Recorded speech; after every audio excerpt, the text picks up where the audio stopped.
Astaghfirullah. Bismillahirrahmanirrahim. Assalamualaikum warahmatullahi wabarakatuh.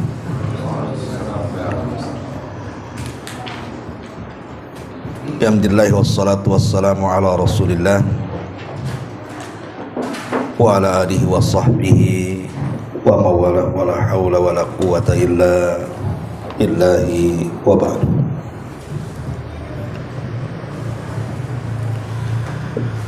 Alhamdulillah, segala puja dan puji hanya milik Allah subhanahu wa ta'ala. Salawat dan juga salam kita hadiahkan kepada Rasul kita Nabi besar Muhammad sallallahu alaihi wa ala alihi wasallam. Alhamdulillah, setelah beberapa pekan saya tidak bisa mengisi karena ada sesuatu hal. Malam ini kembali kita akan mengkaji tafsir, dan biasa kita mengkaji tafsir juz amma, tapi karena ini baru pertemuan perdana, maka ada satu ayat dalam surah Al-Baqarah, tepatnya 177, sangat bagus sekali kita akan bahas di malam ini. A'udzubillahi minasyaitonirrajim. Bismillahirrahmanirrahim. Laisal birra, atau bisa juga dibaca laisal birru, an tuwallu wujuhakum qibalal masyriqi wal maghrib, walakinnal birra man amana billahi wal yawmil akhir wal malaikati wal kitabi wan nabiyyin wa atal mala ala hubbihi dzawil qurba wal yatama wal masakina wabnas sabil was-sailina wa fir riqab wa aqamas salata wa ataz zakata wal mufuna bi ahdihim idza ahadu was-sabirina fil ba'sa'i wad-dharra'i wa hinal ba'si ulaika alladzina sadaqu wa ulaika humul muttaqun.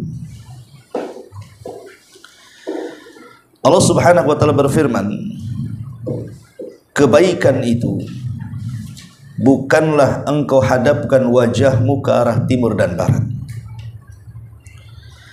melainkan kebaikan itu adalah beriman kepada Allah, kepada hari akhir, kepada para malaikat-malaikat, kepada kitab-kitab dan para nabi. Kebaikan itu memberikan harta yang dicintainya kepada kerabatnya, kepada anak-anak yatim, orang-orang miskin dan musafir, serta memberi kepada orang yang meminta-minta, dan juga memerdekakan hamba atau budak-budak sahaya.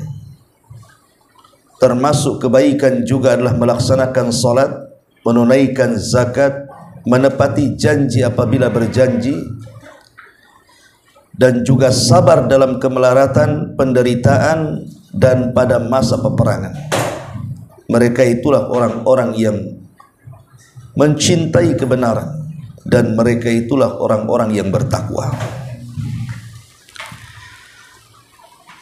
Baik, ma'asyiral muslimin wal muslimat rahimani wa rahimakumullah. Ayat ini tentu ada asbab nuzulnya, dan ada asbab nuzulnya, ada 3 yang disebutkan para ulama tentang asbab nuzul dari ayat ini. Pertama, ayat ini membicarakan tentang Yahudi dan Nasrani. Jadi sebelum Islam, agama langit itu ada 2. Pertama Yahudi dan yang kedua Nasrani. Dan kedua agama ini punya kiblat masing-masing. Pertama Yahudi ma'ruf kiblatnya menuju Baitul Maqdis, Palestina. Itulah kiblatnya orang-orang Yahudi dari dulu sampai hari ini. Mereka berkiblat ke Baitul Maqdis. Adapun orang-orang Nasrani, mereka berkiblat ke arah timur. Ada yang mengatakan kiblatnya orang-orang Nasrani tempat di mana orang-orang Hawariyun. Orang-orang Hawariyun itu maksudnya orang-orang pilihan Isa, murid-murid terbaik Isa bin Maryam. Ketika mereka meminta hidangan dari Allah Subhanahu wa taala kepada Nabi Isa bin Maryam. Jadi mereka setelah melaksanakan puasa yang diperintahkan oleh Isa bin Maryam, maka mereka ingin berbuka dengan makanan yang paling lezat. Dan makanan itu diminta kepada Isa dari langit langsung, meminta kepada Allah Azza wa Jalla. Dan mereka mengancam kepada Isa bin Maryam, kalau tidak dipenuhi janjinya atau diberi permintaannya, maka mereka akan meragukan ajarannya. Lihat bagaimana orang pilihan saja seperti itu. Beda dengan sahabat Nabi. Akhirnya Isa bin Maryam pun memenuhi keinginan orang-orang Nasrani, keinginan orang-orang Hawariyun di zaman itu.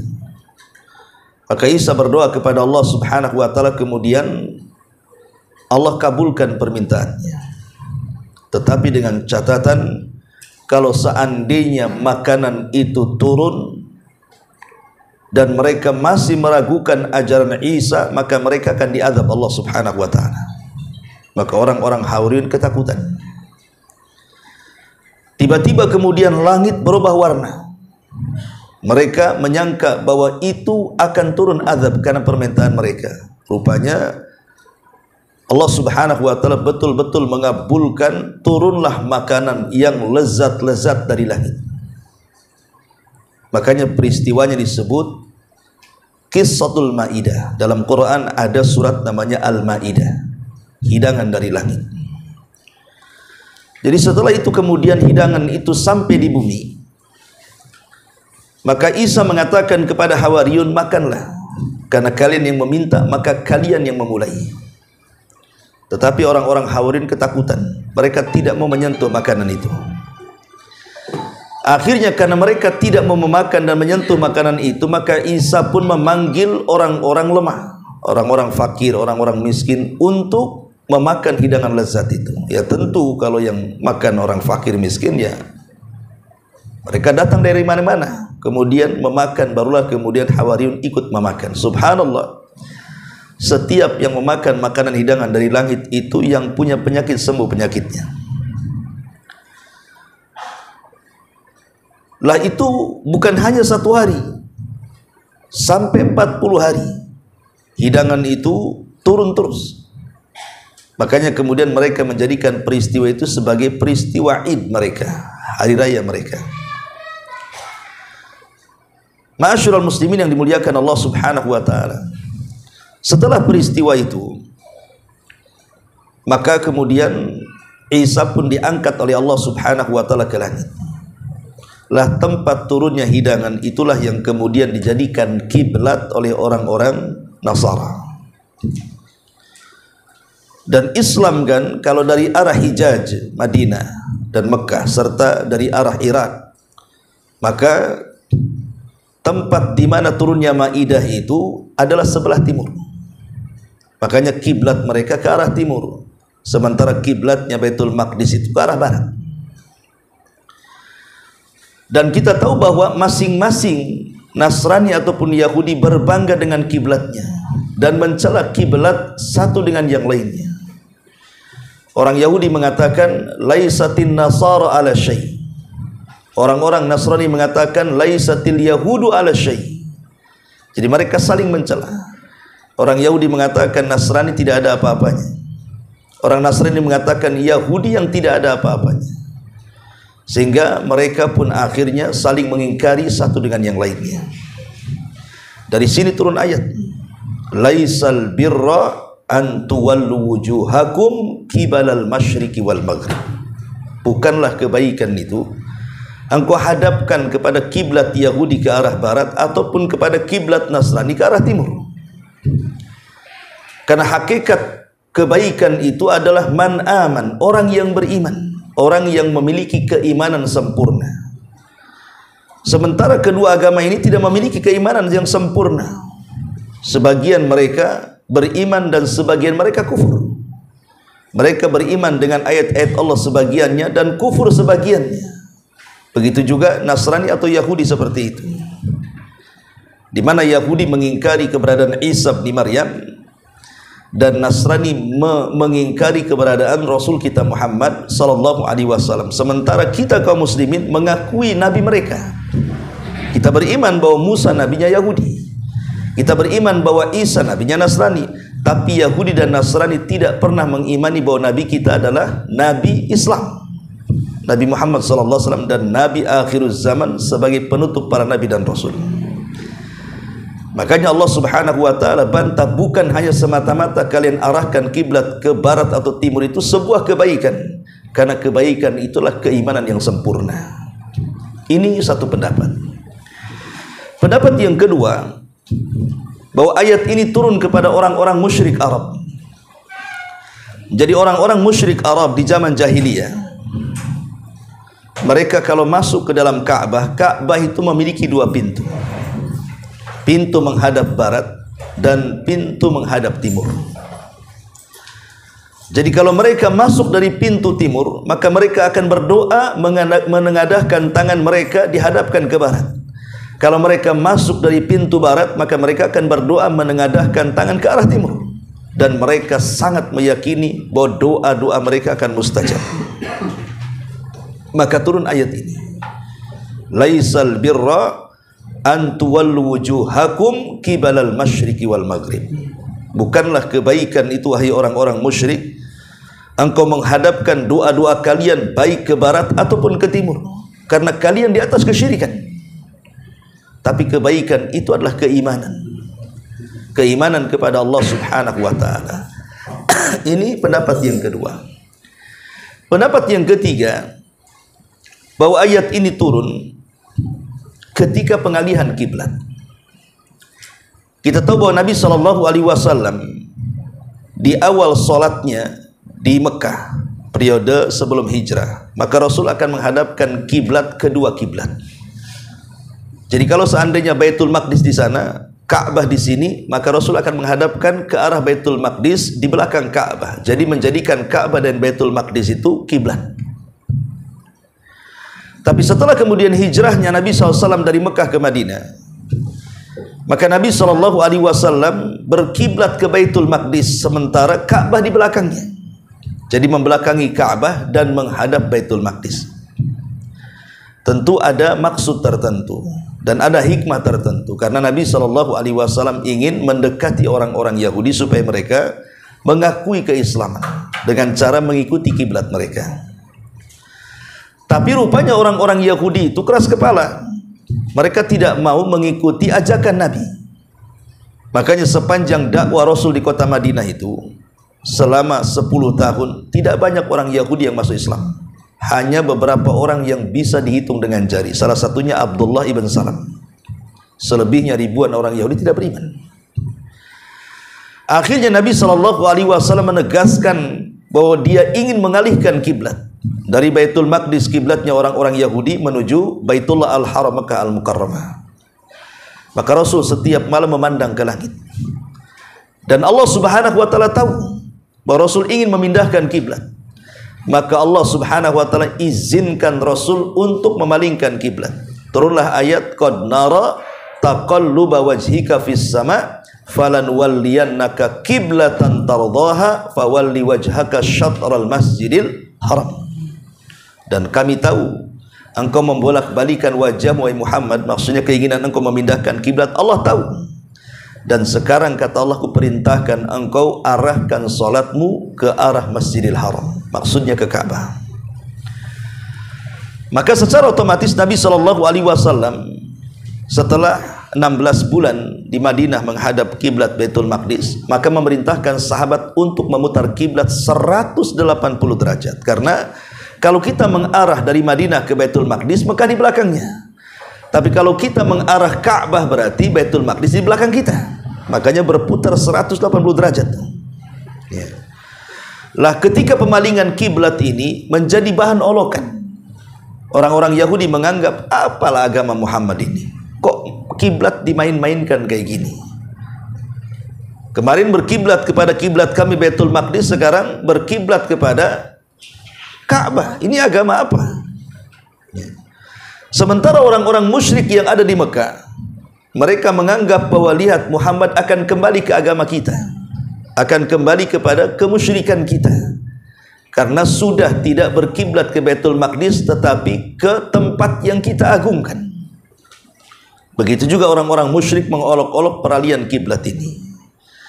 Maka turun ayat ini juga, laisal birra an tuwallu wujuhakum qibalal masyriqi wal maghrib. Kebaikan itu bukan engkau mengarah ke Baitul Maqdis ataukah ke Mekah, bukan zat pemalingan kiblat itu sebuah kebaikan, tidak. Tetapi kebaikan itu adalah beriman kepada Allah, beriman kepada hari akhir, beriman kepada para malaikat, kepada kitab-kitab, kepada para nabi, dan seterusnya. Inilah 3 asbab nuzul yang disebutkan oleh ulama tafsir tentang surah Al-Baqarah ayat 177 ini. Baik, kita akan bahas. Di sini Allah Subhanahu wa taala mengatakan, laisal birra an tuwallu wujuhakum qibalal masyriqi wal maghrib. Bukanlah albir kebaikan. Albir disebutkan oleh Al-Imam Ar-Razi rahimahullahu taala bahwa albir itulah ismun jami'un lit ta'ati wa a'malil khairi al-muqarrabati ilallahi azza wa jalla. Jadi disebut albir adalah sebuah nama yang universal, sebuah nama yang umum yang mencakup segala jenis ketaatan dan segala jenis amal-amal kebaikan yang mendekatkan diri kepada Allah. Apapun bentuk ketaatannya, apapun bentuk amal kebaikannya, maka itu disebut albir. Makanya Imam Nawawi rahimahullahu ta'ala mengatakan bahwa albir itu adalah kalimat yang mencakup semua kebaikan manusia, baik kebaikan kepada Allah ataupun kebaikan sesama mereka. Dengan singkat kata, bahwa kalimat albir adalah puncak dari semua kebaikan. Itulah dalam bahasa Arab disebut albir. Makanya kita lihat bahwa Al-Quran dan juga hadis Nabi SAW ketika menyebut kalimat albir itu diitlakkan kepada beberapa amalan soleh, seperti berbuat baik kepada orang tua disebut birrul walidain, albir ya. Kemudian juga ketika Nabi SAW merintahkan kita supaya mengucapkan kalimat yang benar, yang jujur, tidak berdusta, Rasul mengatakan, alaikum bisidqi fa inna sidqa yahdi ilal bir. Wajib atas kalian jujur, karena jujur itu akan mengantarkan kepada kalian kepada albir. Albir itu kebaikan ya. Dan ketika Nabi SAW ditanya tentang amalan yang bisa mendekatkan diri ke sorga, maka Rasul mengatakan husnul khuluq. Ketika Nabi SAW ditanya tentang amalan yang mendekatkan diri kepada sorga, maka Rasul mengatakan kalimat albir. Kemudian ditafsirkan albir di sini artinya baiknya akhlak. Jadi albir ini mencakup semua kebaikan, dan ini adalah rahmat dari Allah Subhanahu wa taala, bahwa kebaikan itu bukan hanya menghadap ke arah kiblat saja, maksudnya salat. Bukan hanya sebatas itu, tapi kebaikan itu mencakup amalan hati dan amalan badan. Jadi pintu-pintu kebaikan dalam Islam itu luas ya. Bisa dengan cara apapun. Maka nanti akan disebutkan di sini amalan-amalan kebaikan atau disebut dengan albir. Dalam bahasa Arab ada kalimat albir, ada kalimat albar, ada kalimat albur. Itulah bahasa Arab ya. Bir, bar, bur. Tentu berbeda maknanya masing-masing. Kalau disebut albur, bicara makanan, bur itu artinya gandum, dan gandum itu makanan terbaik. Kemudian albar, bar itu artinya daratan, lawan daripada lautan. Dhaharal fasadu fil barri wal bahri. Telah tampak kerusakan di daratan dan di lautan. Al-bar. Sementara albir itu artinya amal kebaikan. Seolah-olah Allah Subhanahu wa taala memberikan kepada kita makanan yang merupakan rezeki Allah. Yang kedua, memberikan kepada kita tempat tinggal di daratan, dan juga Allah memberikan kesempatan kita untuk beramal saleh. Albir amal saleh, albar daratan tempat kita tinggal, albur makanan. Itulah manusia. Manusia diberikan makanan, diberikan tempat tinggal, makanya kita harus berbuat albir kebaikan sebagai bentuk syukur kita kepada Allah Subhanahu wa taala. Dan tentu albir juga bertingkat-tingkat, ikhwatu fiddin yang dimuliakan Allah Subhanahu wa taala. Ada albir itu yang merupakan puncak kebaikan, yang tidak semua orang bisa melakukannya.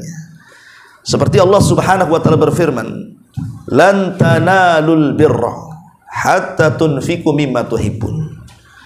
Kalian tidak mungkin sampai ke tempat atau ke level albir sampai kalian bisa menginfakkan harta yang kalian cintai. Menginfakkan harta yang kita cintai itu berat, ikhwan. Tidak semua orang bisa melakukannya.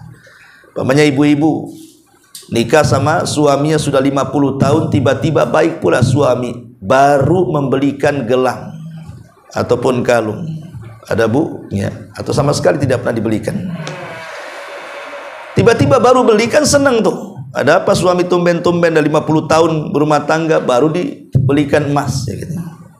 Padahal dia sendiri sudah emas, ya, emas Jawa. Tetapi tiba-tiba kemudian mungkin ada tetangga yang sedang membutuhkan pertolongan, mungkin sakit parah, tidak punya biaya, perlu biaya. Bisa nggak melepas kalungnya atau cincinnya atau gelangnya kemudian dijual membantu saudaranya? Kan tidak semua orang bisa melakukannya, ikhwan. Karena biasanya manusia itu kan difitrahkan cinta dengan harta. Sehingga kalau seandainya kemudian hendak menginfakkan harta yang paling berharga dalam hidupnya, itu sangat susah, sangat sulit sekali. Kecuali ya para salaf. Para salaf maksudnya para sahabat Nabi SAW. Sebagaimana perkataan Ibnu Umar radhiyallahu anhuma. Di zaman salaf, maksudnya di zaman para sahabat, kata Ibnu Umar, kami mendapati manusia di zaman itu bahwa uang-uang dirham yang di kantong-kantong mereka itu, mereka tidak pernah meributkan dengan saudara atau keluarganya. Seolah-olah dompetku, dompetmu, dompetmu, dompetku. Ya. Jadi uangmu, uangku, uangku, uangmu. Tetapi kata Ibnu Umar, setelah orang-orang terbaik itu meninggal, maka dirham itu lebih mulia dibandingkan saudara dan ayahnya. Justru orang lebih memuliakan uang dibandingkan saudara dan ayahnya. Betapa banyak orang-orang yang musuhan seorang anak dengan ayahnya gara-gara uang, kan? Musuhan dengan saudaranya gara-gara uang. Jadi uang lebih mulia. Kalau di zaman dulu itu justru manusia lebih mulia dibandingkan uang. Menunjukkan bahwa memang berat orang itu membantu. Kecuali orang-orang pilihan yang tingkatnya sudah sampai albir. Jadi tingkat-tingkatan, ada yang berat gitu ya, dan ada yang ringan. Itulah albir. Dan lihat bagaimana ayat ini, permulaannya Allah Subhanahu wa taala merintahkan kita untuk berbuat kebaikan, dan Allah akhiri ayatnya bahwa orang yang melakukan albir mereka adalah para pecinta kebenaran dan merekalah hakikat orang-orang yang bertakwa. Jadi kalau kita ingin mendapatkan derajat as-siddiqun, orang-orang yang mencintai kebenaran, ataupun al-muttaqun, orang-orang yang bertakwa, maka banyak-banyak berbuat albir. Maka Allah mengatakan ulaikal ladzina shadaqu wa ulaika humul muttaqun. Allah tutup ayatnya dengan kalimat itu. Ma'asyiral muslimin yang dimuliakan Allah Azza wa Jalla. Orang kalau melakukan kebaikan atau albir, maka dia telah memenuhi semua perintah Allah dan Rasulnya. Artinya kalau kita ini berusaha untuk mengamalkan kalimat albir, maka sempurnalah kita. Karena Nabi SAW pernah ditanya tentang kalimat albir, maka Rasul mengatakan taqwallah wa husnul khuluq. Ya. Albir itu kita bertakwa kepada Allah Subhanahu wa taala Setelah itu kita perbaiki akhlak kita. Lihat bagaimana Rasul menyebut dua kata, takwa Allah. Pertama bertakwa, yang kedua berakhlak. Ya. Kalau kita bisa menggabungkan dua kalimat ini, takwa artinya hubung kait kita dengan Allah yang disebut dengan hablun minallah. Sementara husnul khuluq, baiknya akhlak, itu hubungan baik kita sesama kita yang disebut dengan hablum minannas. Kalau kita memiliki hubungan baik dengan Allah, kemudian kita juga memiliki hubungan baik dengan manusia, sempurna hidup kita. Berarti kita termasuk orang saleh karena kita bisa melaksanakan hak kita kepada Allah dan melaksanakan hak kita kepada manusia. Makanya dalam sebuah hadis, ketika Nabi SAW bicara soal laki-laki yang datang kepada kita hendak melamar anak putri kita. Seandainya kita punya anak perempuan, datang seorang laki-laki melamarnya. Apa kata Nabi SAW? Idza ja'akum man tardawna dinahu wa khuluquhu fazawwijuhu. Kalau ada seorang laki-laki meminta putri kita dan kita pandang laki-laki itu baik agamanya, apakah cukup baik agama? Tidak. Harus ada yang keduanya, dan juga baik akhlaknya. Nikahkan anak kita dengan dia. Kalau tidak, hancur anak kita. Dari sini Nabi SAW menyebutkan dua kata kan, baik agama dan baik akhlak. Sebab kalau baik agamanya saja, oh nampak sudah sunnah, ya nampak sudah salaf gitu kan, nampak pakainya cingkrang lah, berjanggut, kemudian masya Allah istiqomah, belum tentu baik akhlak, ikhwan. Betapa banyak habar-habar yang miring sampai ke telinga kita juga. Banyak ikhwan-ikhwan itu yang kasar dengan istrinya kan, memaki, mencaci, memukul dan begitu seterusnya. Padahal ngakunya orang sunnah, menunjukkan bahwa baik agama saja belum tentu baik akhlak. Ataupun baik akhlaknya, masya Allah, sama istrinya luar biasa, sama anak-anaknya luar biasa, tapi tak sholat pula dia. Datang Ramadan tak mau puasa juga dia, tapi lembut orangnya. Apa dikatakan baik? Tidak. Orang baik itu kalau mengumpulkan dua kalimat ini. Pertama, baik hubungan dia dengan Allah, itu yang disebut dengan takwa. Yang kedua, baik hubungan dengan manusia, itu yang disebut dengan akhlak. Lah, dua kalimat ini terangkum dalam kalimat albir. Ya, albir itulah menghubungkan kita dengan Allah dan menghubungkan kita dengan manusia. Maka kita perhatikan ayat selanjutnya. Di sini Allah Subhanahu wa taala hendak membagi albir itu kepada dua amalan. Pertama amalan hati, dan yang kedua amalan badan. Dan dari dua amalan ini, amalan hati dan amalan badan, yang paling baik itu amalan hati. Karena bagaimanapun amalan badan itu ditentukan dengan amalan hati. Kalau hati kita ini tidak baik, tidak ikhlas, justru cenderung riya, sum'ah, takabur, kemudian ujub dan yang semacamnya, maka tidak akan dianggap amalan badannya. Makanya Allah Subhanahu wa taala memulai dengan amalan hati, baru kemudian ke amalan badan dan kepada amalan jawari, ya, badan dan harta. Di sini Allah Subhanahu wa taala mengatakan, setelah mengatakan bahwa kebaikan itu bukan ku arahkan wajahmu ke timur dan barat, walakinnal birra, akan tetapi kebaikan itu, kata Allah, man aman, adalah orang yang beriman. Lihat bagaimana Allah itlakan kalimat bir dengan orang yang beriman ataupun seorang mukmin. Karena seorang mukmin itu tidak dikatakan mukmin kalau dia tidak berbuat baik. Jadi seorang mukmin itu keharusannya adalah dia berbuat baik, baik kepada Allah ataupun baik kepada sesama. Makanya Allah memulai dengan kata-kata man aman, orang yang beriman kepada Allah Subhanahu wa taala. Sebab orang yang beriman itu dipastikan dia berbuat baik. Dan orang yang tidak beriman, dia tidak akan pernah berbuat baik dan tidak dianggap juga kebaikannya kalaupun dia berbuat baik. Seperti orang-orang kafir. Nah, di sini Allah Subhanahu wa taala memulai dengan amalan hati. Apa itu? Beriman kepada Allah. Dan beriman kepada Allah mencakup 4 perkara. Beriman meyakini tentang wujudnya Allah, beriman meyakini tentang rububiyahnya Allah, beriman meyakini tentang uluhiyahnya Allah, beriman mengakui tentang nama dan sifat-sifat bagi Allah Subhanahu wa taala. Dan tentu ini bukan tempat kita menjelaskan 4 kalimatnya karena panjang. Intinya adalah beriman kepada Allah, mentauhidkan Allah dari uluhiyah, rububiyah dan nama dan sifat bagi Allah. Kemudian setelah itu wal yaumil akhir, dan beriman kepada hari akhir. Lihat bagaimana Allah Subhanahu wa taala selalu menyebut satu nafas kalimat beriman kepada Allah dan kalimat beriman kepada hari akhir. Kalau kita melihat hadis Jibril dalam kitab Arba'in Nawawi, hadis yang ketiga kalau tidak salah, dan hadis ini panjang sekali, bahkan disebut induknya hadis.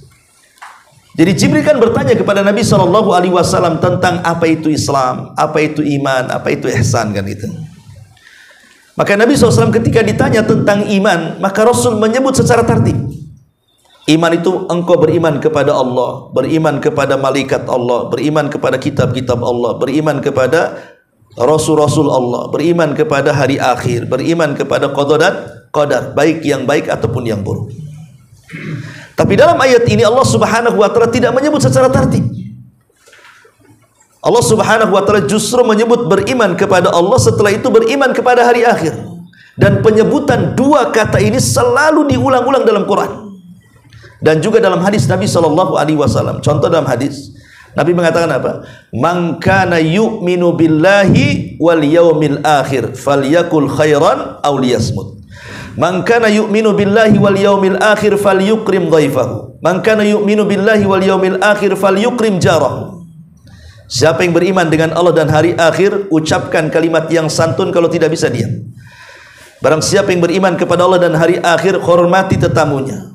Barang siapa yang beriman kepada Allah dan hari akhir, hormati tetangganya. Disebut satu nafas selalu kalimat beriman kepada Allah dan hari akhir. Apa hikmah dibalik penyebutan dua kalimat yang diulang-ulang dalam Quran dan juga dalam hadis Nabi SAW? Ada yang mengatakan bahwa dua kalimat ini kalau digabungkan, beriman dengan Allah dan hari akhir, itu kalimatut tanbih. Kalimatut tanbih itu kalimat supaya kita memiliki perhatian, di mana yang dimaksud penggabungan itu adalah al-isti'dad lidzalikal yaum, supaya kita memiliki persiapan untuk hari itu. Jadi supaya kita memiliki persiapan setelah kita beriman kepada Allah di dunia dengan cara melaksanakan perintah-perintahnya, menjauhi larangan-larangannya, menikmati yang dihalalkannya, menjauhi yang diharamkannya, dan begitu seterusnya, melaksanakan kewajiban-kewajibannya, maka itu menunjukkan ada persiapan untuk hari setelah kematian. Karena kalau tertanam dalam hati kita bahwa setelah kematian itu ada peristiwa besar, baik di dalam kuburan atau setelah kiamat dibangkitkan, pasti kita tidak mungkin leha-leha, ikhwan. Pasti kita akan mempersiapkan, kan? Mempersiapkan dengan baik untuk hari di mana peristiwa-peristiwa itu akan berlaku. Tapi kalau orang tidak punya keyakinan tentang hari akhir, maka dia akan malas untuk melakukan ibadah, kan? Apa gunanya saya ini capek-capek sholat, capek-capek puasa kalau tidak ada balasannya? Makanya kemudian dikaitkan kalimat itu, karena kalimat ini maksudnya ketika kita sudah beriman dengan Allah, maka kita akan persiapan berjumpa dengan Allah Subhanahu wa taala. Maka disebut dua kalimat itu supaya kita punya isti'dad, persiapan yang matang untuk hari yang dijanjikan Allah Subhanahu wa taala, yaumul qiyamah. Dan sering saya katakan bahwa beriman kepada hari akhir itu memiliki 5 rukun. Ya. Pertama, beriman dengan kematian. Kullu nafsin dha'iqatul maut, setiap jiwa itu pasti mengalami kematian. Yang kedua, beriman dengan peristiwa setelah kematian di alam barzah. Dengan 4 keyakinan kita. Pertama, adanya himpitan kuburan. Yang kedua, adanya fitnah kubur, pertanyaan malaikat mungkar dan nakir. Kemudian yang ketiga, adanya azab kubur. Dan yang terakhir, adanya fitnah kubur. 4-empatnya harus kita imani. Karena ini rukun daripada rukun beriman dengan hari akhir adalah beriman dengan peristiwa di alam barzah. Kemudian rukun yang ketiga, beriman tentang adanya kebangkitan, bahwa kita akan dibangkitkan pada hari kiamat, dan Allah sanggup membangkitkan kita, dan lebih mudah lagi membangkitkan kita setelah menciptakan kita. Kemudian yang keempat, beriman tentang adanya hisab, bahwa setiap kita akan ada perhitungan di hadapan Allah Subhanahu wa taala untuk mempertanggungjawabkan semua perbuatan kita di dunia. Dan yang terakhir, beriman akan adanya balasan, baik berupa sorga ataupun neraka. Inilah yang disebut dengan rukun beriman dengan hari akhir. Beriman dengan kematian, beriman dengan peristiwa barzakh, beriman dengan kebangkitan, beriman dengan adanya hisab, dan beriman dengan adanya balasan. Kemudian Allah Subhanahu wa taala setelah menyebutkan kebaikan itu beriman kepada Allah, kemudian beriman kepada hari akhir, maka kemudian baru Allah Subhanahu wa taala menyebutkan di antara tengah-tengahnya adalah beriman kepada para malaikat, beriman kepada kitab-kitab, dan beriman kepada para nabi. Itu di tengah-tengahnya. Jadi tengah-tengah antara beriman kepada Allah dan diakhiri beriman dengan yaumul qiyamah, tengah-tengahnya, dan itu bagian daripada keimanan kepada Allah sebenarnya. Jadi bagian daripada keimanan kita kepada Allah, kita wajib beriman tentang adanya malaikat, wajib beriman tentang adanya kitab-kitab, dan wajib beriman tentang adanya nabi. Subhanallah, kenapa ditartib seperti itu? Ya, karena kalau Allah tidak menciptakan malaikat, maka tidak akan pernah turun kitab. Kalau tidak pernah turun kitab, maka tidak ada nabi dan rasul. Maka ditartib seperti itu dalam Al-Quran. Ya. Pertama Allah ciptakan malaikat. Dengan adanya malaikat Allah utus untuk menurunkan wahyu, maka turunlah kitab. Dengan adanya kitab, maka diberikan kepada manusia-manusia tertentu. Jadilah kemudian manusia-manusia yang diserahi kitab itu menjadi nabi dan rasul. Makanya Nabi SAW diangkat oleh Allah menjadi nabi dengan apa? Dengan surah Iqra. Ya. Dan diangkat menjadi seorang rasul dengan surah Al-Mudaththir, dengan Quran. Dan Quran bagian kitab langit, kan gitu. Ma'asyiral muslimin yang dimuliakan Allah Azza wa Jalla. Pertama, beriman dengan para malaikat. Tentu beriman kepada para malaikat ini ada asar imaniyahnya. Kenapa kita harus beriman dengan adanya para malaikat? Pertama, beriman dengan malaikat, bahwa kita harus meyakini bahwa setiap kita ini ada malaikat-malaikat yang senantiasa menjaga kita. Pertama, Raqib dan Atid yang mencatat catatan kita, ataupun malaikat-malaikat hafadhah yang menjaga kita. Dan ini sudah saya jelaskan ketika menjelaskan ayat surat apa saya lupa. Tapi yang jelas bahwa malaikat ini harus kita imani, bahwa dia adalah makhluk yang disucikan Allah, tidak pernah bermaksiat, setiap perintah Allah pasti dilaksanakan. Tidak ada satupun malaikat yang bermaksiat kepada Allah Azza wa Jalla. Mereka makhluk yang suci. Dan kita harus beriman dengan yang kita kenal namanya atau yang tidak kita kenal namanya. Seperti Jibril, ya kita kenal namanya. Mikail kita kenal namanya. Israfil kita kenal namanya.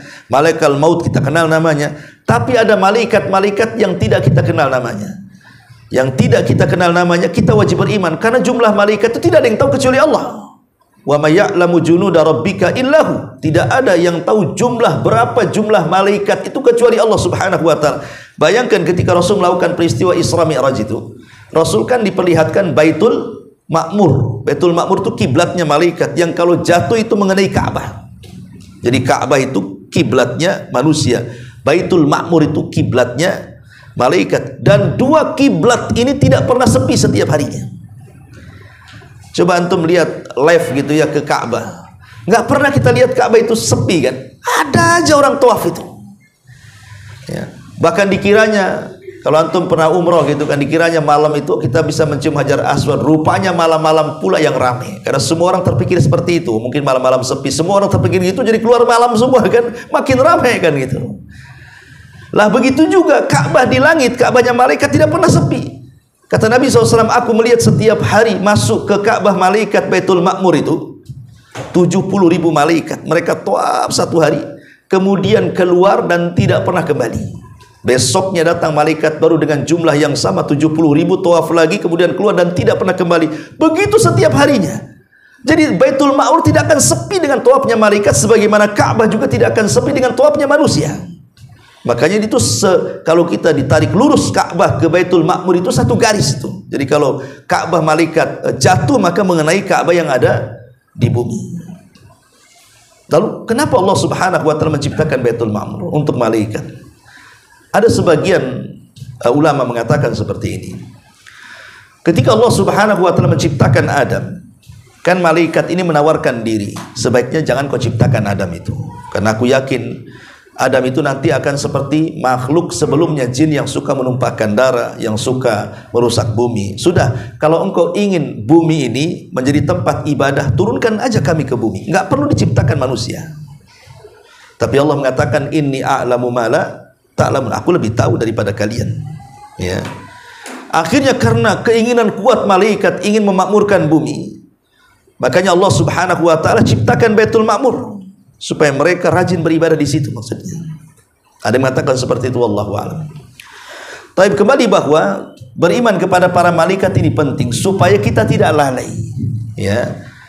Bahwa setiap ucapan kita dicatat sehingga ucapan kita akan dijaga. Setiap perbuatan kita akan dicatat, maka kita akan menjaga perbuatan kita. Makanya orang yang yakin bahwa ada para malaikat, hidupnya akan baik karena terasa, merasa dipantau dan disaksikan. Makanya penting beriman dengan para malaikat. Kemudian yang kedua, beriman dengan kitab. Kitab langit, menurut sebagian ulama mengatakan jumlahnya 104 kitab. Yang kita kenal yang 4 lah ya. Mulai dari Taurat, kemudian Zabur, kemudian Injil, kemudian Quran. Ada di sana suhuf, ya. Lah yang 100 kitab ini kita tidak kenal. Yang Allah bagi-bagikan kepada Idris, kepada Syith, kepada Ibrahim, kepada Musa selain Taurat gitu ya. Tapi kita harus imani. Baik yang kita kenal namanya Quran, Zabur, Taurat dan Injil, ataupun yang kita tidak kenal namanya. Dan tidak ada keharusan seorang nabi itu diberikan kitab. Ya, tidak ada keharusan seorang nabi itu harus diberikan kitab. Bisa saja dia diutus mengikuti kitab-kitab sebelumnya. Seperti mamanya Zabur kepada Daud. Zabur itu tidak ada hukum-hukum seperti yang ada dalam Taurat. Makanya Daud pun masih berhukum dengan hukum Taurat. Karena Zaburnya tidak selengkap Taurat kan gitu ya. Apalagi nabi-nabi yang lainnya. Jadi tidak keharusan seorang nabi yang diutus itu memiliki kitab. Bisa saja dia mendakwahkan kepada kitab-kitab sebelumnya yang diberikan kepada nabi sebelumnya. Karena jumlah nabi juga banyak kan. Ketika Nabi SAW ditanya oleh Abi Dzar tentang jumlah nabi itu, walaupun sebagian ulama melemahkan hadisnya, ada yang mengatakan 120.000, ada yang mengatakan 124.000 nabi yang diutus itu. Kan banyak itu. Ya. Dan kebanyakan ribuan para nabi itu diutus kepada Bani Israel. Ya. Lah begitu juga kitab-kitab yang diturunkan. Itu banyak kita kenal ataupun kita tidak kenal. Yang jelas dua-duanya kita imani. Nabi yang kita kenal 25 nabi dan rasul kita imani, yang tidak kita kenal kita imani. Begitu juga kitab yang kita kenal hanya 4, bukan berarti yang 100 itu tidak kita imani. Semua kita imani, baik secara khusus ataupun secara umum. Inilah yang sampai di sini Allah Subhanahu wa taala ingin menyebutkan apa? Amalan hati. Ini kan amalan hati ya. Beriman kepada Allah, beriman kepada hari akhir, kemudian beriman kepada malaikat, beriman kepada kita, beriman kepada para nabi. Ini kan amalan hati, ikhwan. Ini bukan amalan badan. Ya. Tapi yang jelas bahwa beriman kepada Allah itu di bawahnya tadi beriman kepada malaikat, kepada kitab, kepada rasul. Baru setelah itu Allah Subhanahu wa taala merintahkan kita beriman dengan hari akhir. Dan beriman kepada hari akhir itu ikhwatu fiddin luar biasa pengaruhnya ya. Pertama kita sebutkan bahwa beriman kepada hari akhir itu menjadikan kita semangat untuk berbuat baik, semangat untuk melakukan ketaatan. Kenapa demikian? Karena dengan semangatnya kita melakukan kebaikan dan ketaatan akan ada balasan kelak setelah kematian. Yang kedua, beriman dengan hari akhir akan menumbuhkan perasaan takut, sehingga kita takut melakukan maksiat karena ada neraka yang sudah menunggu kita ya. Kemudian beriman kepada hari akhir itu akan melahirkan sabar, sabar dalam ujian, sabar dalam gangguan. Ketika ada orang-orang yang merasa dizalimi dan dia tidak bisa membalas, umpamanya kita ini orang lemah, orang itu kuat, kemudian menzalimi kita, mencaci, memaki, menggibah, memukul, bahkan sampai membunuh, auzubillah. Maka kita akan lebih sabar lagi. Kenapa?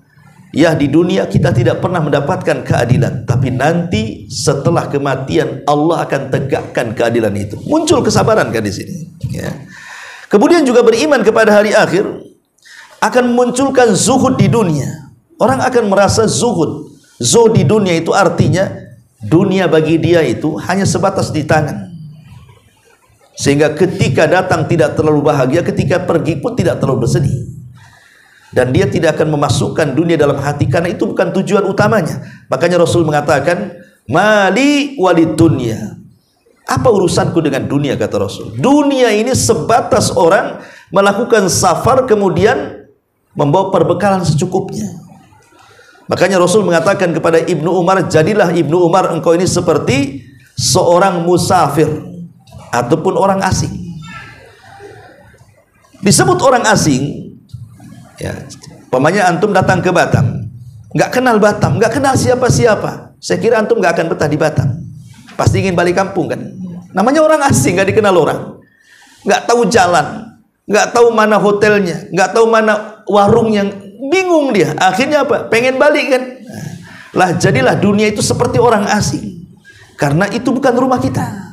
Ataupun jadi seorang musafir. Musafir itu kalau singgah hanya untuk beristirahat kemudian jalan lagi. Maka jadilah dunia tempat persenggian istirahat ketika kita safar untuk melakukan perjalanan yang jauh melelahkan lagi menuju surga Allah Subhanahu wa taala. Jadi kalau kita bentangkan tentang thamarat ataupun keutamaan dan keistimewaan dan buah dari beriman kepada hari akhir ini luar biasa. Tapi yang jelas bahwa dengan beriman kepada hari akhir kita semakin persiapan untuk menyongsongnya. Baik, sampai di sini saya ulangi tadi bahwa di sini Allah Subhanahu wa taala menyebutkan albir itu amalan hati. Nah, sekarang berpindah kepada amalan badan dan amalan harta. Allah Subhanahu wa taala mengatakan di antara bentuk albir adalah wa atal mala ala hubbihi dzawil qurba. Kemudian Allah mengatakan di antara bagian kebaikan itu artinya seseorang memberikan harta yang dicintainya kepada kerabatnya. Tentu kerabat ini bertingkat-tingkat kan ikhwan. Di antara kerabat yang paling dekat dengan kita siapa? Orang tua. Ya, ini Allah ingin mengajarkan kepada kita konsep infak dan sedekah. Ayat ini Allah telah mengajarkan kepada kita tentang bagaimana konsep bersedekah itu seperti apa. Siapa prioritas utamanya. Lah pertama Allah mengatakan zawil qurba, kerabat. Kerabat ini yang paling dekat dengan kita siapa? Orang tua dulu. Dan orang tua juga terbagi dua, ada ibu dan bapak. Siapa yang kita prioritaskan? Ibu dulu. Makanya Rasul ketika ditanya, kalau seandainya aku punya sesuatu yang hendak aku berikan kepada orang yang kucintai dari kerabatku Rasul, siapa yang saya mulai? Maka Rasul mengatakan ummuka, ibumu. Kemudian orang ini mengatakan siapa lagi? Ya Rasul. Rasul mengatakan ibumu. Kemudian siapa lagi Rasul? Kata Rasul ibumu. Kemudian siapa lagi Rasul? Kemudian Rasul mengatakan abuka, baru bapakmu. Jadi ibu 3 kali, baru bapak 1 kali. Kenapa? Karena ibu yang mengandung, ibu yang melahirkan, dan ibu yang menyusui. Tidak ada bapak mengandung, tidak ada bapak melahirkan, tidak ada bapak menyusui. Kalau ada aneh dan bin ajaib itu LGBT mungkin itu. Karena ada itu LGBT yang disuntik hamil padahal tumor di dalamnya. Intinya bahwa prioritas utama dalam sedekah kepada kerabat itu orang tua, dan dari orang tua tentu ibu dulu, ya, baru bapak, baru kemudian saudara-saudara sekandung, baru saudara-saudara sebapak, baru saudara-saudara seibu, baru ke paman, baru ke seponakan, baru sepupu yang lebih jauh lagi, kan ada urutannya tuh. Dan itulah yang difirmankan Allah Subhanahu wa taala, yas'alunaka madza yunfikun qul ma anfaqtum min khairin falil walidaini. Mereka bertanya-tanya soal kemana harta yang harus saya sedekahkan. Maka katakan ya Muhammad, sedekah terbaik itu adalah kepada orang tua. Karena sedekah orang tua itu kewajiban. Tidak boleh kita memberikan zakat kepada orang tua. Karena tanpa memberikan zakat kita sudah wajib memberi orang tua. Ya. Baru kemudian setelah itu Allah Subhanahu wa taala mengatakan wal yatama, dan anak yatim. Kalau seseorang kemudian memiliki tetangga anak yatim, orang yang miskin, tapi di satu sisi dia memiliki kerabat yang miskin juga. Kalau seandainya kita berikan sedekah kita kepada orang miskin dan meninggalkan kerabat, ini salah dalam konsep sedekah. Karena kerabat diutamakan dulu. Ya. Apalagi ada di kerabat kita itu selain kerabat dia anak yatim, maka kita akan dapat 2 pahala kan? Pahala menyambungkan kekerabatan dan pahala memberikan sedekah kepada anak yatim.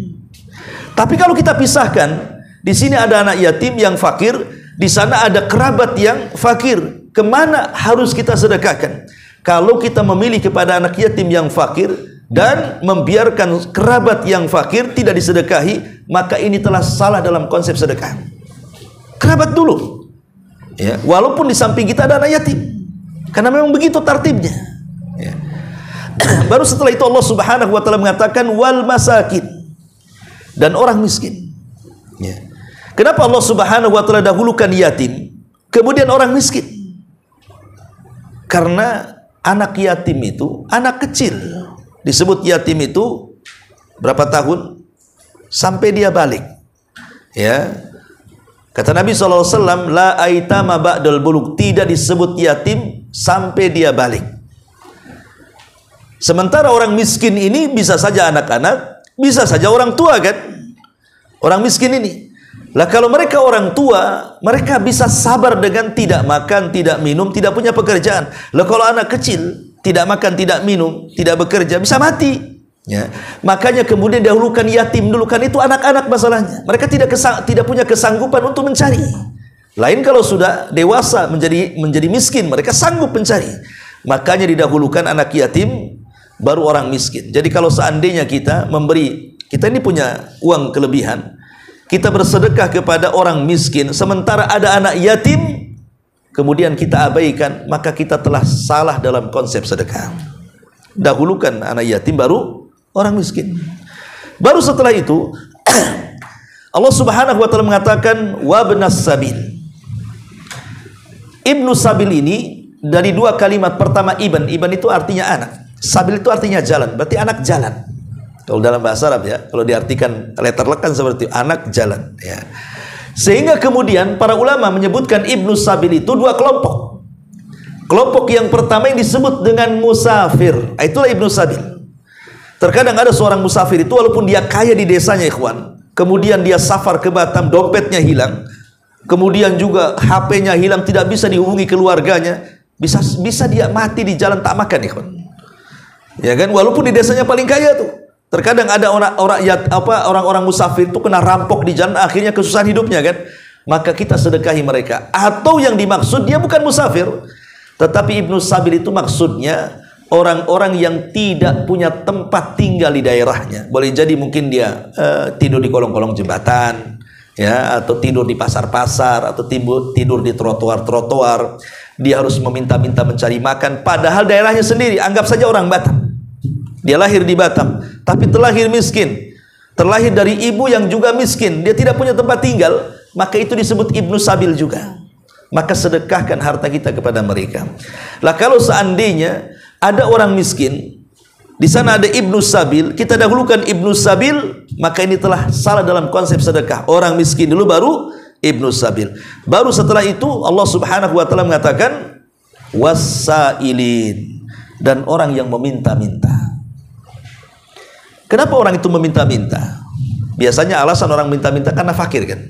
Karena miskin. Kalau dia kaya ngapain minta-minta? Walaupun banyak juga orang kaya masih juga mengambil bansos, kan itu. Masih untuk orang miskin diambil, pula orang kaya gitu, ya. Tapi umumnya peminta-minta kan orang miskin, kan? Ya. Lalu apa bedanya? Kan Allah Subhanahu wa taala sudah menyebutkan kalimat miskin di sini. Kenapa diulang dengan orang yang meminta-minta? Bukankah dia meminta itu karena miskin? Para ulama mengatakan, kalau ada dua orang miskin, yang satu diam tidak mau minta-minta, yang satu justru tidak punya malu dengan kehormatannya, dia meminta-minta, maka dahulukan bersedekah kepada orang miskin yang tidak meminta-minta dibandingkan orang miskin yang meminta-minta. Itu maksudnya. Banyak antum di jalan nih, lampu merah, orang minta-minta nampak, miskin, patah tangannya, buntung kakinya. Sementara tetangga juga ada yang miskin. Siapa yang dahulukan? Tetangga kita. Ya. Karena dia tidak meminta-minta masalahnya. Dia punya izzah, punya kehormatan. Ada orang-orang miskin itu yang tidak mau minta-minta, sehingga orang menyangka dia kaya, padahal dia susah hidupnya. Maka kata Allah, dahulukan infak kepada mereka dibandingkan orang miskin yang tidak punya izzah kemudian dia minta-minta. Kalau kita lebih memilih memberikan kepada peminta-minta walaupun dia miskin, sementara ada orang miskin yang tidak minta-minta, kita biarkan, maka kita telah salah dalam konsep sedekah. Makanya di situ tartibnya di sini, ya. Kemudian baru wafir riqab. Mungkin riqab nggak ada ya di zaman sekarang, karena ya riqab itu kan perbudakan. Ya kalau mungkin nanti terjadi peperangan ya mungkin saja. Ya. Lah sampai di sini Allah Subhanahu wa taala menyebutkan amalan badan dalam bentuk harta, dalam bentuk sedekah. Ya, dan sedekah itu beda dengan zakat. Sedekah beda dengan zakat. Karena sedekah dan zakat itu, kalau zakat kan kewajibannya. Kalau sudah sampai hal nisabnya wajib bayar untuk membersihkan hartanya kan. Tapi kalau sedekah itu karena kerelaan. Makanya sedekah itu harta baik, kalau zakat itu harta kotor. Ya, itu perbedaannya. Kalau zakat itu harta kotor. Harta kotor yang kita sedekahkan, itulah disebut zakat namanya. Sebab kalau sudah sampai waktu hal dan nisabnya tidak disedekahkan, maka kita memakan harta haram. Tapi kalau sedekah tidak. Sedekah kan tidak ada tuntutan. Kapanpun kita boleh bersedekah. Dalam bentuk apapun kita bisa bersedekah. Dalam uang sebanyak apapun kita bisa bersedekah tanpa ada batasan. Makanya kenapa sedekah itu jauh lebih mulia dibandingkan zakat? Ya, karena dikeluarkan berdasarkan kerelaan. Sementara zakat itu dikeluarkan berdasarkan kewajiban. Maka kerelaan jauh lebih mulia dibandingkan kewajiban. Ma'asyiral muslimin wal muslimat rahimani wa rahimakumullah. Baru setelah itu Allah Subhanahu wa taala bicara tentang amal badan. Ini amal harta, kemudian amal badan, wa aqamas shalah, kemudian mendirikan salat. Kenapa di sini Allah Subhanahu wa taala mulai dengan sedekah? Sedekah kepada kerabat, sedekah kepada orang miskin, sedekah kepada ibnu sabil, kepada orang yang meminta atau kepada budak. Baru bercerita tentang salat. Di sini ikhwatu fiddin, saya punya logika seperti ini. Kita lihat di masjid. Di masjid, ya. Di masjid itu kan kumpulan orang-orang dari berbagai macam elemen dan kalangan kan. Ada orang kaya, ada orang miskin. Ada pejabat, ada rakyat, semua kumpul di masjid. Semua kumpul di masjid kan. Kadang-kadang di samping kita pengusaha. Terkadang di samping kita ya calon wali kota. Terkadang di samping kita ya gubernur atau siapa. Namanya satu masjid itu kan mesti ada yang si kaya, ada yang si miskin kan. Nggak mungkin kaya semua, nggak mungkin kaya miskin semua. Ya. Kalau Islam tidak memberikan konsep zakat dan sedekah, tentu orang-orang yang datang ke masjid itu hanya orang-orang kaya saja, ikhwan. Kalau Islam tidak memberikan konsep zakat dan sedekah, tidak ada perintah zakat dan sedekah, tentu masjid itu akan dipenuhi orang kaya saja. Kenapa? Karena orang miskin sibuk mencari penghidupan di luar kan. Tidak sempat dia sholat. Kapan mereka sholat? Untuk makan aja sulit. Ya. Makanya supaya mereka terlibat sholat, berikan sedekah kepada mereka dalam bentuk modal, ataupun kita pekerjakan di perusahaan kita, di tempat pekerjaan kita, supaya dia punya penghasilan, akhirnya sama-sama sholat juga akhirnya kan. Ya. Itulah kenapa kemudian ketika Allah Subhanahu wa taala memerintahkan salat, biasanya disebut setelahnya perintah zakat. Seperti dalam awal-awal surah Al-Baqarah Allah mengatakan apa? Alladzina yuqimuna sholata wa yu'tuna zakata wa hum bil akhirati hum yuqinun.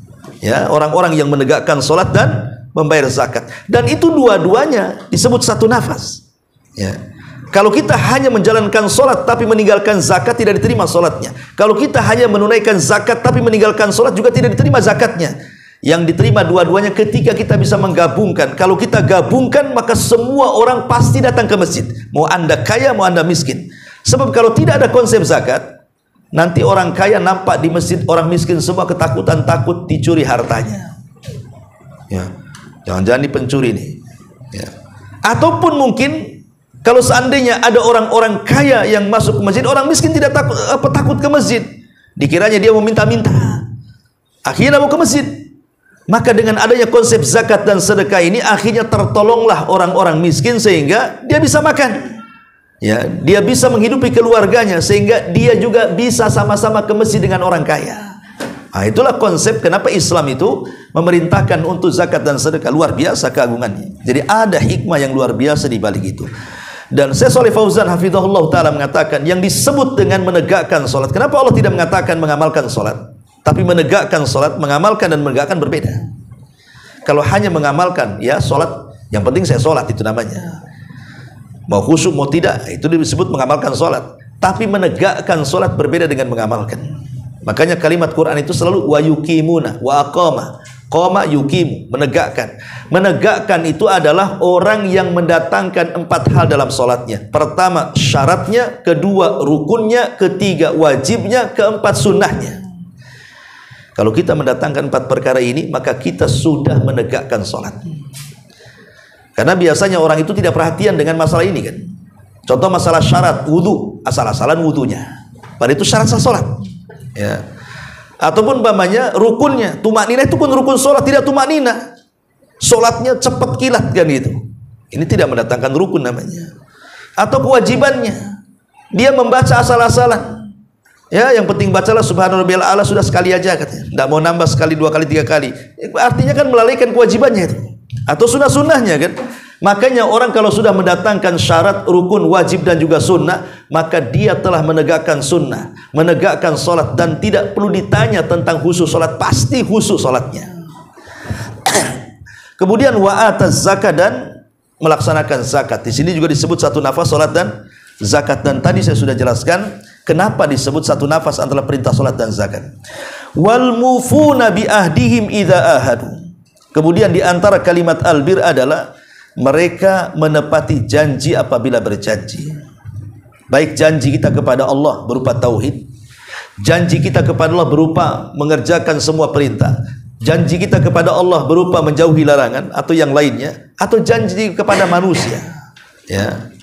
Dan kalimat wal mufuna bi ahdihim idza ahadu, menepati janji apabila dia berjanji, itu ada pada 4 perkara.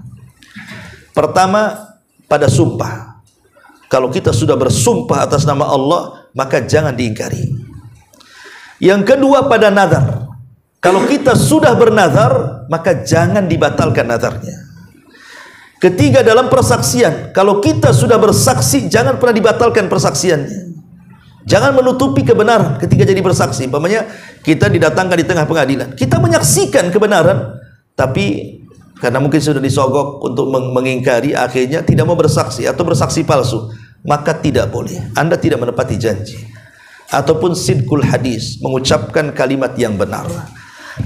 Ini disebut wal mufuna bi ahdihim idza ahadu. Dan Allah Subhanahu wa taala tutup ayatnya was-sabirin. Subhanallah, di sini Allah Subhanahu wa taala tidak memaktufkan kalimat ini kepada kalimat sebelumnya, seolah-olah Allah ingin membuat kalimat baru.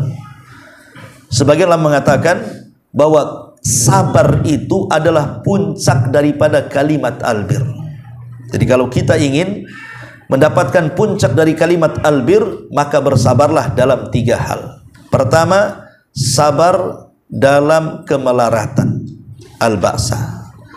Kadang-kadang kita diuji oleh Allah Subhanahu wa taala, susah ekonomi, sabar. Boleh jadi mungkin ada hikmah di balik itu. Sebab ada orang-orang miskin itu kalau dijadikan kaya mendadak bisa saja melampaui batas. Ya kan? Kaya mendadak akhirnya yang biasa ngaji di sini mingguan hilang dia. Kenapa? Udah jadi orang kaya mendadak, Ustaz. Bisa saja kan hikmahnya seperti itu. Kalau dikayakan bisa kufur dia. Kemudian yang kedua, wadh-dharrah. Boleh jadi kita itu dituntut sabar dalam penderitaan. Penderitaan ini masing-masing menderita kan. Ada penderitaan itu mungkin dalam bentuk penyakit, ya. Mungkin dalam penderitaan itu mungkin dalam bentuk ya percekcokan dalam keluarga, mungkin anaknya durhaka, atau mungkin orang tuanya bermasalah, dan begitu seterusnya. Namanya penderitaan itu kan umum, menderita apa saja. Maka kita dituntut untuk sabar. Kemudian yang terakhir, saat peperangan. Karena orang kalau tidak sabar kalah. Lihat ketika para sahabat disuruh menjaga oleh Rasul para pemanah 50 orang di Bukit Ruman ketika perang Uhud, mereka tidak sabar. Ketika melihat ghanimah mereka turun, akhirnya mengalami kekalahan. Ketika kemudian diisukan Rasul sallallahu alaihi wasallam meninggal dunia, mereka ketakutan, tidak sabar, akhirnya tunggang langgang dari peperangan, maka kalahlah perang Uhud. Sebab kalau tidak sabar, tidak ada yang berhasil, karena kunci keberhasilan itu ada dalam kesabaran. Lah setelah itu semua baru Allah Subhanahu wa taala tutup. Kalau kita bisa melaksanakan ini semuanya, amalan hati, amalan badan, amalan harta, ulaikal ladzina shadaqu wa ulaika humul muttaqun. Maka merekalah orang-orang yang dianggap orang-orang yang cinta dengan kebenaran, dan merekalah orang-orang yang akan mendapatkan predikat takwa. Inilah di antara penjelasan surah Al-Baqarah 177. Wallahu alam. Sampai di sini ya, mudah-mudahan ada manfaatnya. Sebelum saya tutup, kalau ada yang bertanya silakan. Kalau tidak ada, kita tutup. Enggak ada. Subhanakallah bihamdika, asyhadu an la ilaha illa anta, astaghfiruka wa atubu ilaik. Allahu taala alam. Assalamualaikum warahmatullahi wabarakatuh.